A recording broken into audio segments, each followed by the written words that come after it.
Assalamu alaikum, dear Arabic learners. I am Afifa and I welcome you to my Quranic Arabic Simplified course, lesson number 9, which is an introduction to nominal sentences. I explain in this video what is a subject and what is the predicate of a sentence. Please stay regular with watching these 10-minute videos since the lessons do build on the knowledge that you acquire from prior lessons. I have also created playlists with titles such as Quranic Arabic Simplified or Madinah Arabic Shortened, so that you may search using these keywords also. Please do comment and let me know how is the pace of the lessons. Do you need more Quranic examples per topic? Please communicate with me so that I can adjust the lessons to match your pace. So let us now begin.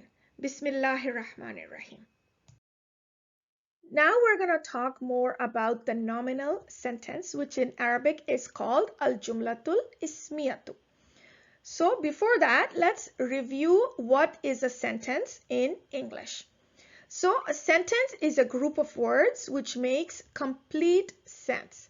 What that means is if I say under the table, that's a phrase. But if I say the book is under the table, that is a complete sentence. So in our first sentence here, Muhammad is a student. Here the subject is Muhammad because the subject names a person, a place, or a thing. It is the thing that we are talking about, okay? That is the subject. In the second sentence, Hamid is the subject because we are talking about Hamid. And the predicate gives us more information about the subject. So here, Muhammad is the subject and is a student is the predicate because it gives us more information about the subject. And in the second sentence, is sick is the predicate because it gives us more information about Hamid, who is the subject. So in Arabic too, we are going to look at these two parts of the nominal sentence. We're going to look at the subject and the predicate. Okay? But before that, let's again summarize our two kinds of sentences in Arabic. Okay? And we said ismun means noun in Arabic. And we said fi'lun means verb. And we said that the sentence which starts with ismun is called al-jumlatul ismiyatu. And we said the sentence which begins with a fi'lun is called al-jumlatul fi'liyatu. So now let's talk more about the nominal sentences. We said the nominal sentence is called al-jumlatul ismiyatu, where the first word is a noun. For example, al-kitabu sahlun. The book is easy. So we said here the sentence started with the noun al-kitabu, right? Okay, now let's learn a few more things about the nominal sentence. We know that the noun that it starts with here, al-kitabu, is the subject of the sentence. And in Arabic, we call this mubtada. Al-mubtada'u, while the second part is called the khabar, al-khabaru, which is the predicate in English. And we are going to have more discussion now about the subject and the predicate, the mubtada and the khabar. We're going to talk more about it now. So we also learned that the verbal sentence in Arabic is called al-jumlatul fi'liyatu, where it starts with a verbal sentence. Here's another example. Kharaja Bilalun. So kharaja is the verb and it means he went out. So if I ask you, what is the fa'il of this verb, kharaja? What are you going to answer? Please pause the video and try to answer what is the fa'il of this verb, kharaja. So the verb kharaja means he went out, and the subject, the fa'il of this verb is Bilalun. Okay, So Bilal is the fa'il. He did the action of this verb. He went out. Let's continue our discussion on nominal sentences, which are called al-jumlatul ismiyatu in Arabic. Let's look at this example. Al-masjidu qaribun. The mosque is near. So the mosque, al-masjidu, is the subject, since that's what we are talking about. And the subject in Arabic is al-mubtada'u. So we are giving information about the mosque. We are saying it is near. It is qaribun, which is the khabar, which is the predicate. Let's now make some observations on the nominal sentence. The first point is, in translating from Arabic to English, you have to add in the translation the is, or the am, or the are. Let's take a look at these examples. So the sentence, Zaydun alimun. In the translation, it is Zayd is learned. So the is has to be added in the translation. And the mubtada here is Zaydun, because the sentence is about Zayd. And the khabar is alimun. He is learned. That's the khabar. So the next sentence is Fatimatu alimatun. Again, notice that the is has to be added in English. Fatima is learned. So what is the mubtada? It is Fatimatu. And what is the khabar? It is alimatun. Okay. Next sentence. Al-waladu zakiyun. Again, in the translation, the boy is intelligent. So we added the is. What is the mubtada? It is al-waladu.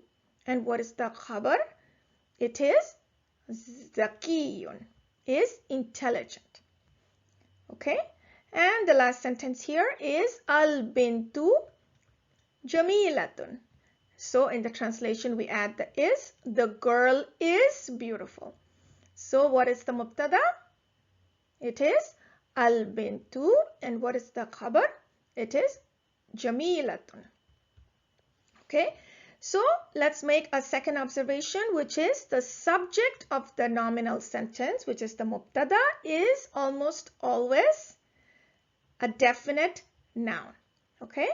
So if you don't know what is definite and indefinite, please go back to a previous lesson and review that lesson, which covers definite and indefinite nouns. Okay. So in general, mubtada is always definite.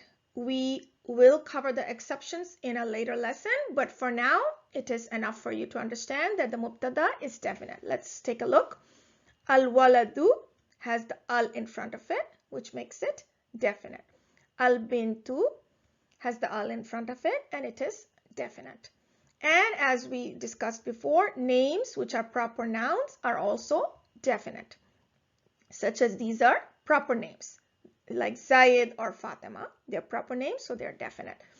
And the sentence can also start with a pronoun.